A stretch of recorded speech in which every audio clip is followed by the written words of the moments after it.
टीव्हीचे, तुमच्या कॉम्प्युटरचे, तुमच्या लॅपटॉपचे, तुमच्या मोबाईलचे दुष्परिणाम आहे तेवढे जगात दुसऱ्या कोणत्याही वस्तूंना नाही.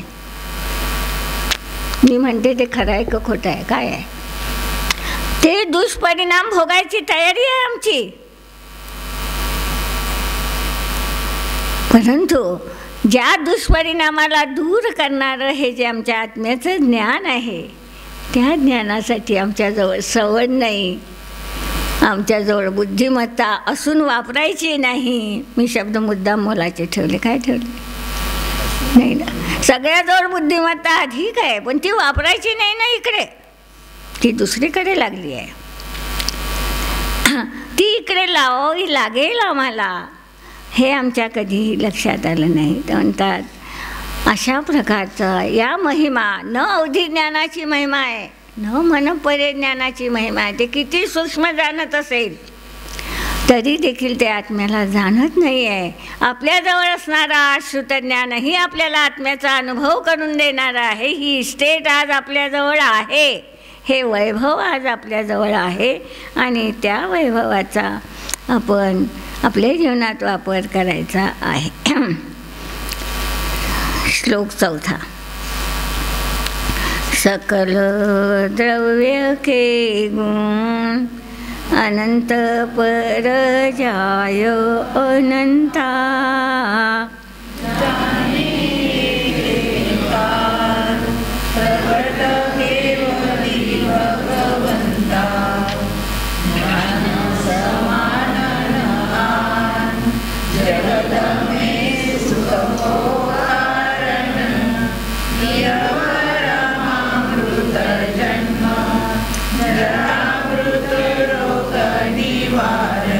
आपल्या ज्ञानाची महिमा तर लक्षात घ्या. आज या एवढ्या तोकड्या ज्ञानासाठी आपण अहंकारानं फुलून जातो आहोत. परंतु आपल्या ज्ञानाचा स्वभाव जर पाहिला तर काय आहे तो स्वभाव या श्लोकात सांगताय. सकल द्रव्य म्हणजे पूर्ण द्रव्य. जगात द्रव्य किती आहे? 6 आहे. जगात द्रव्य किती आहे? आता या 2 पैकी 6. ही गोष्ट लक्षात ठेवा, 6 द्रव्याचे प्रकार आहे, संख्या नाही. द्रव्याची संख्या अनंतानंत आहे. हा भाग तर म्हणतात एवढ्या अनंतानंत द्रव्याला सकल द्रव्य के शब्दानं नक्की केलं की जगातला एक अणु देखील असा शिल्लक राहत नाही की ज्या ज्ञानात तो येणार नाही. गुण अनंत. एका द्रव्यात गुण किती आहे? एका द्रव्यात. आता द्रव्य किती झाले आपल्याजवळ? अनंतानंत द्रव्य. एका द्रव्याचे अनंतानंत गुण आणि अनंत परजाया. आणि त्या एका गुणाच्या अनंत पर्यायी, अशा अनंत गुणाच्या अनंत पर्यायी या सगळ्यांना या ज्ञानाच्या द्वारे आपण एका वेळी जाणणार आहोत. हा आपल्या ज्ञानाचा स्वभाव असणार आहे. पण तो आज का नाही? आपण आत्म्याकडे पाहिलं नाही आणि म्हणून तो राहणार. तर म्हणतात सकल द्रव्य के गुण अनंत पर जाय अनंता जाने एकेकाल. हो, हे तर गोष्ट नक्की आहे. आज तुम्ही थोडं जाणलं, उद्या त्याच्यापेक्षा जाणलं, तर कधी ना कधी पूर्ण जाणल्याच जाईल. म्हणून ही महिमा त्याची मोठी नाही झाली. म्हणतात एका वेळी हे सगळे त्या ज्ञानात येत आहेत. क्रमाने जाणतो आहे, केवळ ज्ञान असं नाही. एका वेळी सगळे त्या ज्ञानाच्या पर्यायी तर त्यांच्या झळकता आहेत. काल आपण नक्की केलं होतं, पदार्थ ज्ञानात जातात की नाही, किंवा ज्ञान पदार्थात जातं का नाही. मी याला जाणत आहे, माझं ज्ञान यात गेलं की नाही, किंवा हा माझ्या ज्ञानात आला का नाही.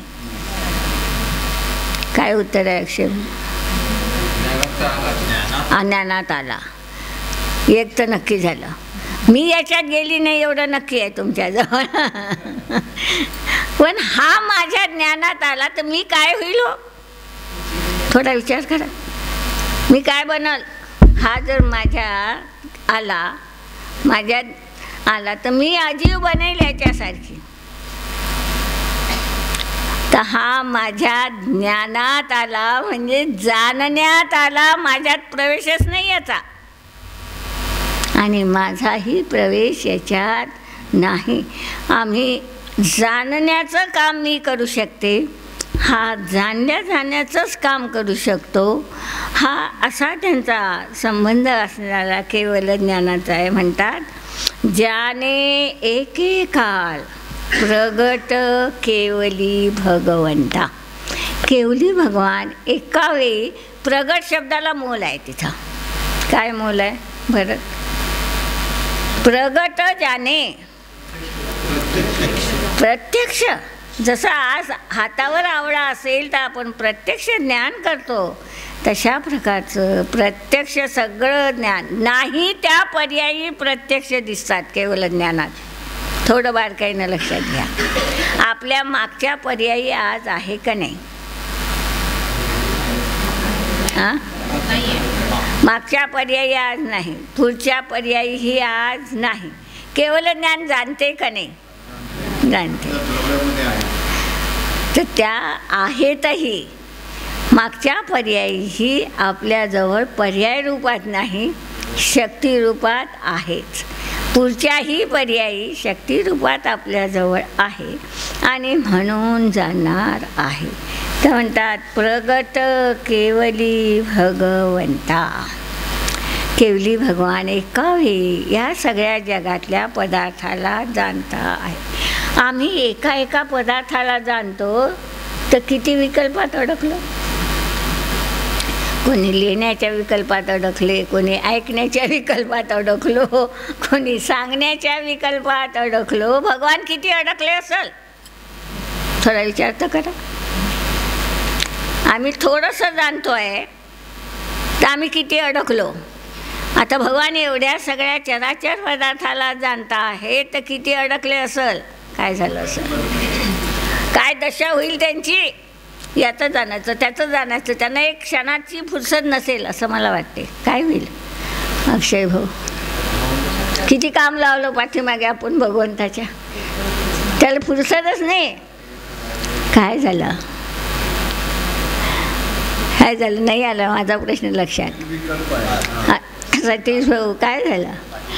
त्याला फुरसतच नाही ना मिळणार. तो जर आमच्या उठाठेवी करत बसेल तर त्याला एका क्षणाची फुरसत असणार नाही. पण तो फक्त जाणण्याचं काम करतो. त्यांनी पुरुषार्थ सिद्धी उपायात खूप चांगला शब्द वापरला ज्ञानाचा. दर्पण तल इव सकला प्रतिफलती पदार्थ मालिका यत्र. आरशात सगळे पदार्थ प्रतिबिंबित होतात. तो आरसा असं म्हणतो हा खूप चांगली व्यक्ती आहे म्हणून याला चांगलं प्रतिभासित करावं. हा कुरूप आहे म्हणून याला करू नये. काही विकल्प आहे आरशाच्या जीवनात. त्याप्रमाणे हे केवळ ज्ञान आहे की ते चांगलं आहे का वाईट आहे का जीव आहे का पुद्गल आहे, कोणत्याही विकल्पात ते ज्ञान न अडकता आपल्या आत्म्याच्या अनुभवात मशगूल आहे.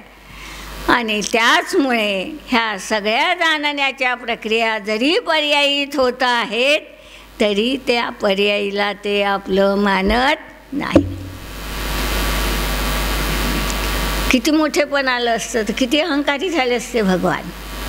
पण त्या पर्यायीलाही ते आपलं मानत नाही म्हणून त्यांच्या जीवनात गर्व नाही आला, अहंकार नाही आला. आमचं थोडंही ज्ञान असेल तरी आम्हाला आमच्या जीवनात अहंकार येतो. बुद्धाच्या जीवनातली घटना आहे. फॉरेनला गेलेला एक शिष्य होता त्यांचा. आता फॉरेनहून आल्यानंतर त्याची कॉलर तर ताठ होणारच आहे की आता मी खूप काही शिकून आलो आहे, चांगलं होऊन आलो आहे म्हणून गर्वानं तो फुलून गेला होता. आणि लोकांना प्रवचन करताना मोठ्या गर्वानं सांगायचा. कधीच तो समर्थ झाला नाही किंवा त्यानं कधीही आपल्या ज्ञानाचं मोल, सगळ्यांजवळ तेच ज्ञानाचं मोल आहे हा स्वीकार केला नाही जीवनात. त्याच्यामुळे त्याचा शब्दागणिक अहंकार ज्योतीत होत होता. लोक घाबरले, हा तर काय आपल्याला सगळं आपलं लुटून घेऊन चालला, आपल्याला काहीच ठेवत नाही हा. जेव्हा बुद्धाच्या कानावर हा प्रकार आला तेव्हा बुद्धाने विचार केला, आता काहीतरी याला आळा घालावं लागणार आहे आपल्याला. त्याने एका शिष्याचं स्वरूप घेतलं आणि त्याच्याकडे गेले. तर त्याने विचारलं, म्हणे तुम्ही खूप ज्ञाता आहात, खूप मोठं ज्ञान तुमच्याजवळ आहे, त्याच्याबरोबर तुमच्याजवळ त्याचा उपायही आहे, तर माझं एक काम कराल का? तर म्हणे काय काम आहे तुमचं? तर माझं एक काम आहे म्हणे, माझा व्यापार आहे, मी विमानानं माझा माल इथं आणला आहे, पण एकदम इथं आणल्याबरोबर भावच कमी झाले, डाऊनच झाले. आता तो माल विकल्या जायसाठी थोडा त्याचा भाव वाढून द्यावा, एवढ्यासाठी मी तुमच्याजवळ आलो. त्या व्यक्तीनं काय उत्तर दिलं असेल त्या पंडितानं? भाव वाढवणं किंवा न वाढवणं माझ्या हातात नाही आहे. अरे जर तुझ्या हातात एवढी गोष्ट नाही तर दुसऱ्याला मी खूप काही देऊ शकतो, दुसऱ्यांपेक्षा माझं स्थान काही वर आहे हे मानू नको. आणि म्हणून आपला धर्म खूप मोठी एक समताभाव शिकवतो आहे आपल्याला. खरोखरी आपल्या धर्मासारखा समताभाव कुठंच नाही. काय सांगितलं? कोण लहान मोठं थोर आहे याच्यात? कोण वक्ता आहे, कोण श्रोता आहे? काय आहे? काय आहे सतीश? सगळे समान आहोत, सगळे ज्ञानमय असणारे आम्ही आत्मे आहोत. शुद्ध आत्मा आहे, तो सगळ्यांजवळ समान आहे. कुणी कशाचा गर्व करायचा आणि कुणी कशाचा न्यूनगंड करायचा आहे, दोन्ही गोष्टी चुकीच्या आहे. एकच गोष्ट वाटते आपल्याला की अहंकार करणं चुकीचं आहे, न्यूनगंड चुकीचा नाही. न्यूनगंड आणि अहंकारात काय अंतर आहे? नाही माहीत. न्यूनगंड आपल्याला काय येते बाई, काय करा आपण, ते काही आपल्या वस्तू नाही.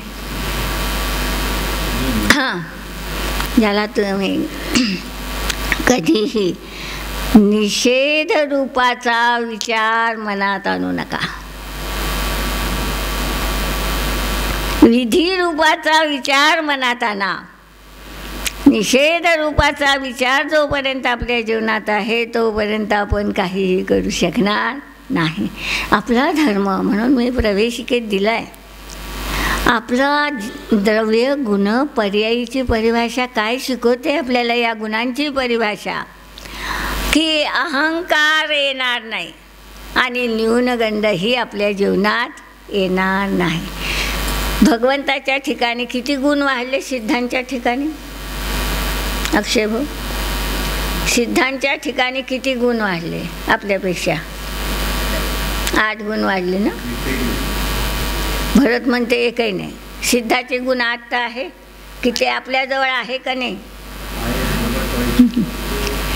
तर एकही गुण वाढला नाही. जेवढे गुण आमच्याजवळ आहे तेवढेच गुण भगवंताच्या ठेवण्यात आहे. निगोदी जीवाजवळ तेवढेच गुण आहे. ते द्रव्य आहे. म्हणतात न्यूनगंड काय करतोस आणि अहंकारही कशाचा करतो. म्हणून आचार्य आपल्याला जाग करता आहेत, सावध करता आहेत की न्यूनगंडानं आपल्याला दीन समजू नका. दीनांचा धर्म नाही जैन धर्म, दीनतेच आहे. काय फरक आहे?